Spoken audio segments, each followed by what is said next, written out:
প্রিয় দর্শক, আজ আপনাদের একটি মজার জিনিস দেখাবো, যে মজার জিনিসটি আসলে অবাক হওয়ার মতো। যে সরকার একটা জিনিস চাওয়া মাত্র কিন্তু আমরা দিয়ে দিতে বাধ্য, কিন্তু আপনি যে যুদ্ধ করেও সরকারের সাথে টিকে থাকতে পারেন তার একটি নজির কিন্তু একজন বাড়ির মালিক গড়েছেন। যে রাজধানীর মতো একটি জায়গায় তিনি তার নিজের জমি ছাড়েননি, অথচ একটি মেইন রাস্তা কিন্তু এখান দিয়ে করা হয়েছে। যে এটি হচ্ছে রাজধানীর সৈয়দ মাহবুব মোর্শেদ সড়ক তথা শিশু মেলা থেকে আগারগাঁও পর্যন্ত যে রোডটি, আগারগাঁও মেট্রো স্টেশন পর্যন্ত প্রশস্ত এই রাস্তার মাঝখানে এই বাড়িটি কিন্তু দুটি লেন দখল করে আছে এবং ফুটপাতের বেশিরভাগ অংশই কিন্তু এই বাড়িটির দখলে। এখন বলতে পারেন যে এটা কীভাবে সম্ভব? হ্যাঁ, এটি সম্ভব। যখন এই রাস্তাটি হয়নি তখন থেকেই কিন্তু তারা এই জমির মালিক ছিলেন। দেখেন, ব্যক্তি মালিকানাধীন সম্পত্তি লেখা আছে এবং এখানে মামলার অনেক তথ্য দেওয়া আছে যে তারা জিতেছেন এবং সরকার কি বলবো, যে কোর্ট তাদের এখানে নিজস্ব জমিতে থাকতে বলেছে।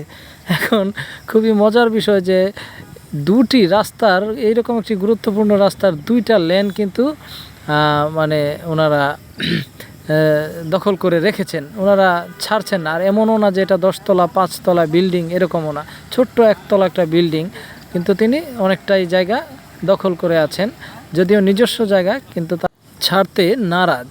তো দেখেন, মানুষ চাইলে, অর্থাৎ জনগণ চাইলেও কিন্তু অনেক কিছু করতে পারে, কিন্তু আমরা হয়তো কেউ সরকারের বিরুদ্ধে মামলা মোকদ্দমায় যেতে চাই না, বা আমরা সরকারের বিরুদ্ধে লড়তে চাই না, কারণ সরকার একটা জিনিস চাইলে আমাদের এটা দিয়ে দিতে বাধ্য হয়ে যায়। আমরা আসলে এটা স্বাভাবিক, এটাই করি আমরা।